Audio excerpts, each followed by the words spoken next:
Hey guys, welcome back to my channel. Today we're gonna do another amazing vegan recipe. This one is another like comfort food for me. I don't eat it all the time, but when I do, honey, it is so good. It's very filling, and it is a potato hummus quinoa wrap with a coconut and jalapeno like topping. I don't know exactly what it's called, but I got this idea from when I was living in Bali. It was one of the recipes I ate all the time when I was out there at this restaurant that was like around the corner from the place that I stayed, and like I used to go there all the time. It was that good. So I had to replicate it and make it back home because your girl been missing it sometimes. So stay tuned. It is gluten-free also.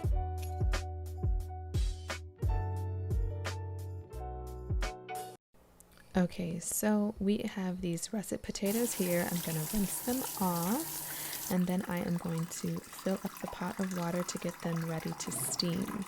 And then I'm going to put them on the stovetop for about 35 minutes. I set the timer for 30 just to check them. And I put that on high, let the water boil, and then we will wait for them to be done.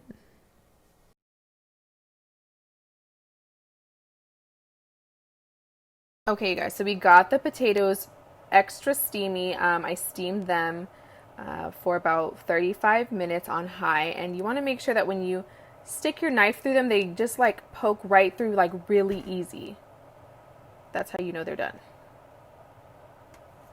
So for this recipe, you saw that I have the steamed potatoes already, right? So those are all done. Those are waiting for us to make the wraps. Now we're making the wraps. The recipe to these wraps, these gluten-free quinoa wraps, is already on my channel. So I'll leave that up in the cards here so you guys can go and check that out. And then we can get started on the hummus and the, what would I call it? I don't know, coconut jalapeno topping.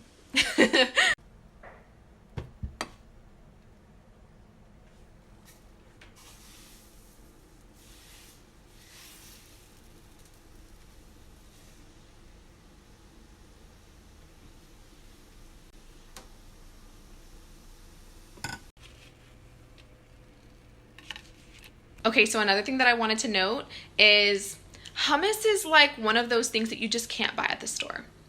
It's like guacamole. Have you ever tried guacamole from the grocery store? It's trash unless you're getting it from a taqueria or a Mexican or Latino market. It's gonna be trash. It's the same thing with hummus. So unless you're buying it from the hummus guy at the farmer's market, you have to make it, okay? So otherwise, it's gonna be nasty, all right? I've done it many times, and I don't like hummus from grocery stores. They have a lot of preservatives, and they just don't taste the same at all.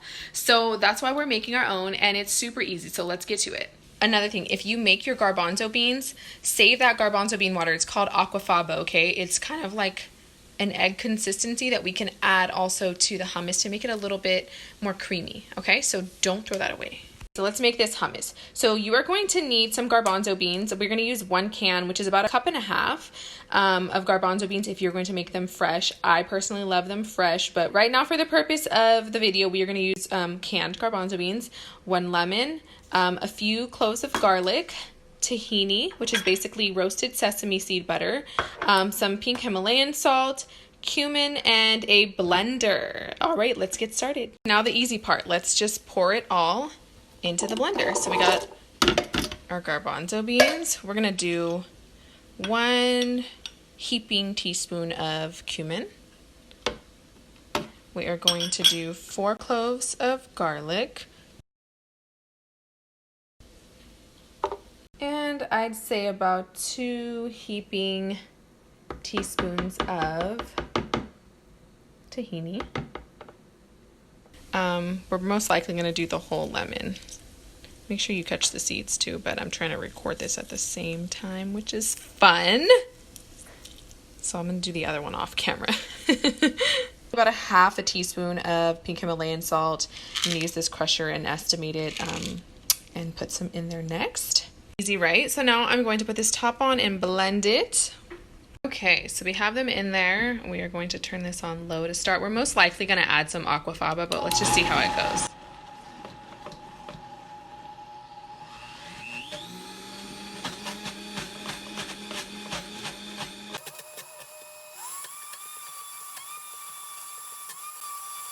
I just stopped it so you guys can see what the texture is. So it's a little bit too thick. I'm gonna add some of this aquafaba in there. I don't know how much. Let's see, let's just do a little bit. I don't know what that was, maybe like a teaspoon or something. 2 teaspoons, if that. Okay, let's try this again.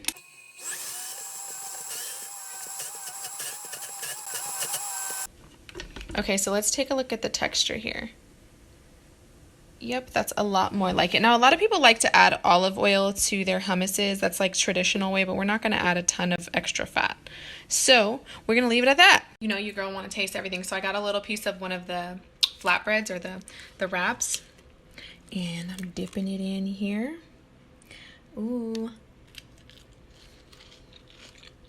You can actually eat this as like a snack just like that. If you don't have pita bread or anything, you can totally use that. That's a great option for like a gluten-free pita.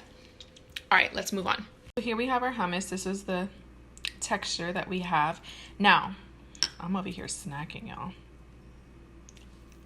So this is another thing I wanted to mention. If you wanted to make any other type of hummus, like any flavored hummus, cilantro hummus, jalapeno hummus, roasted red bell pepper hummus, all you gotta do is add it to that base. So that's your base. That's your base for any kind of hummus that you want, and you want to turn your friends out onto the hummus game.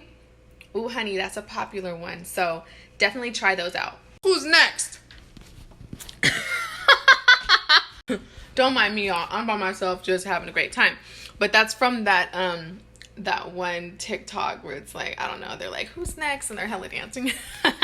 Anyways, okay, so next up, all we're gonna do is make this jalapeno coconut little topping, and we are done and ready to bag this in the stomach.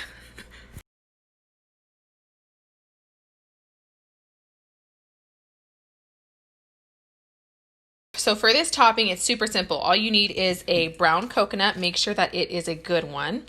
And then you'll need 2 peppers. You can use jalapenos if you like. I'm going to make it spicy, so don't do this if it's going to be too hot for you. If you don't like serrano peppers and you don't like spice, don't use serranos. Use jalapenos, and even if the jalapenos are too spicy for you, then cut out the seeds and the veins.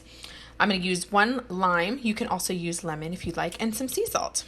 So the only tricky part about this part of the recipe as a whole is the coconut. It's a little bit tedious, kind of, if you don't know how to open one or if you don't have the tools to open one. So we're gonna do one pretending like we don't have a cleaver and all these other things to open it, okay? Okay, so first we're gonna rinse this coconut off. And to pick one of these good brown coconuts, you wanna make sure that like none of these 3 eyes are moldy. And you also want to make sure that there's water in it when you like shake it. You want to make sure there's a good amount of water in there. So I'm going to rinse this off under the sink and then come right back. I'm back. Okay, so I'm going to basically want to get the coconut water out first because I want to have that just for me to have. But I need to pierce one of these eyes. Now, if you just get a sharp knife and use the point part of the knife and just kind of twist it in there, you'll hear it actually like loosen up, and you can kind of like, what I'm doing is twisting the hole like this, and you'll hear it kind of like pop open, like if you were opening a Pepsi or a Coke or something like that. And then basically from that little hole, we're going to turn it upside down and let the water come out. All right. Okay, so that gave me about 8 ounces of coconut water. I'm probably going to put that through a little strainer just to make sure there's no little coconut hard pieces in there, and then I'll drink that. But now let's crack the coconut. Okay, so next up, now that it is all drained, so we are going to crack it open. Now we only really want to use half of it for the recipe, but you'll see here that there are some dark lines like this. There's about 3 of them. There's another one, and they go right down the middle from the top to the bottom of the coconut, okay? So you're gonna wanna get another knife. I don't know if you saw my other coconut video, but that was with the young coconut, so this is like an older coconut. So you are going to hit those pieces with the hard part of the knife. Now be careful, because sometimes if you're doing this, stuff can start flying everywhere. So be careful, wear some glasses if you need. Like, I don't know, you may need to use some caution with this, okay? So Let's start it. This one. Okay, so as you can see, it's already starting to like create a line that it's going to crack open with. So let's keep it moving. It's starting to come off now. I can actually probably pull it apart now.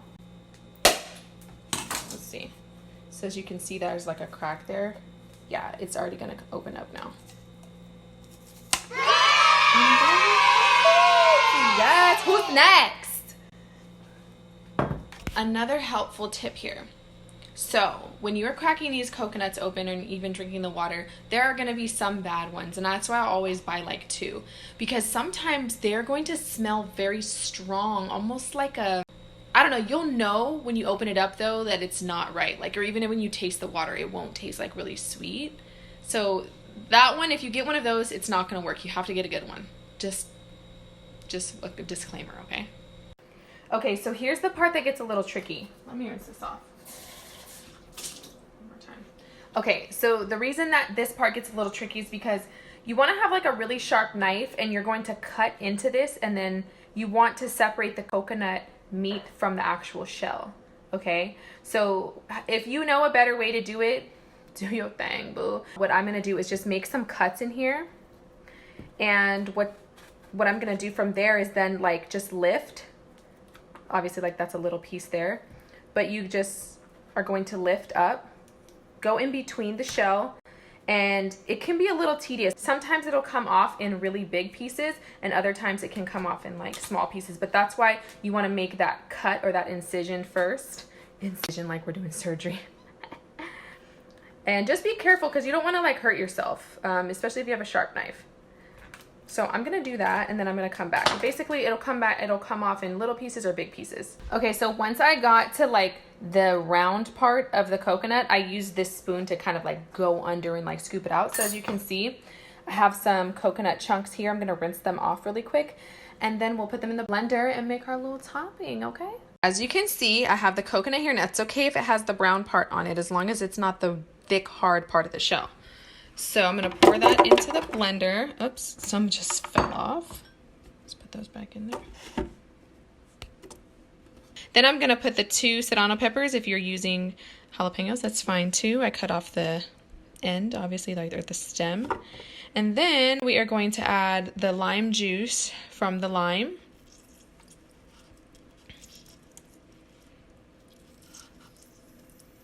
Okay, so I put the other half of the lime juice in there too, and now I'm gonna add some sea salt and some pepper to taste. I don't know exactly how much I'm gonna put in there. Maybe like, we can do like a half a teaspoon. I would say if I'm guesstimating about there, that should be good. We're not gonna use all of this. There will definitely be some extra left over after we make one wrap. Okay, so back on the Vitamix, I'm gonna make sure this top is on, and I'm gonna start it off on low.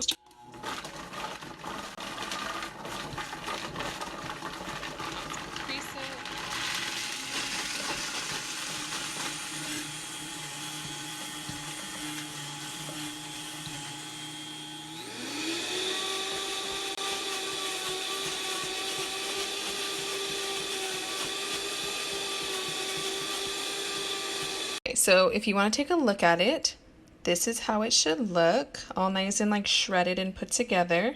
I'm going to chop this potato up and then set it on our wrap here. So this is our wrap, the quinoa wrap. So we're going to chop this up, set it in here. I'm going to sprinkle some dill and some sea salt on it. Now I got that on there, and I'm going to sprinkle a little bit of dill, fresh dill on there. Okay, and now we can add the hummus. You guys, this is going to be so bomb. So I'm getting some hummus here.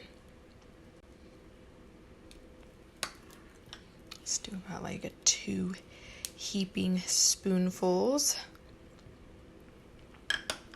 Maybe a little bit more. You want all the potatoes to be covered.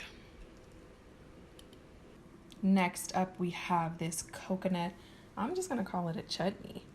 Make sure it gets everywhere, because I don't know what it is about this blend with the potatoes and the hummus, but it sounds gross, but let me tell you, do not knock it before you try it. because it is so good. Like, it's addicting. Just listen to me, okay? All right, now let's taste it. There it is, guys. Really simple looking, but so much packed flavor and comfort, I swear to you. Okay, you guys ready to try this with me? It's so good. Okay, so it's a nice big wrap. Like, I mean, of course, like one of these is going to get you full. Like, I'm already like full, just kind of like tasting a little bit of the hummus with the wrap. That by itself is amazing. But here we have it, and let's go to town, because like I just can't wait to like the flavors all together.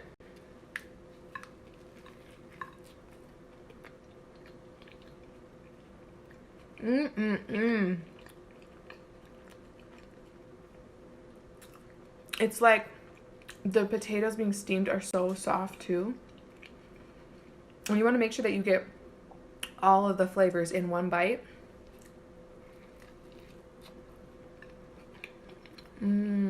Oh, y'all, when I tell you that the Eastern Asians know what they were doing in Bali when they do these coconut mixes, because I do not usually like coconut flavored things, but it's not very strong in the coconut, and it adds this like sweetness with the savory, but not like, I don't really even like sweet savory dishes, but you guys, this is on another level. And this is why I used to eat it every day in Bali. It's so good. I'm already almost done.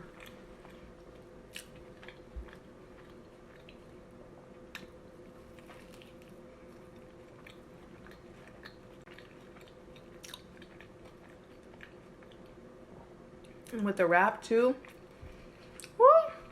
And the spiciness from the jalapeños or serrano peppers.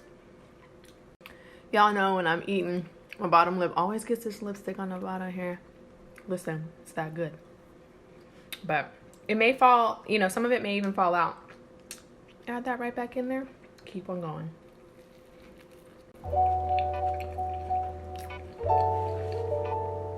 But anyways, I hope you guys enjoyed this video. If you got the time, make this.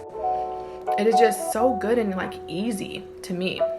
And it's just so comforting. So let me know if you guys make it and how you like it. And I will see you guys in the next video.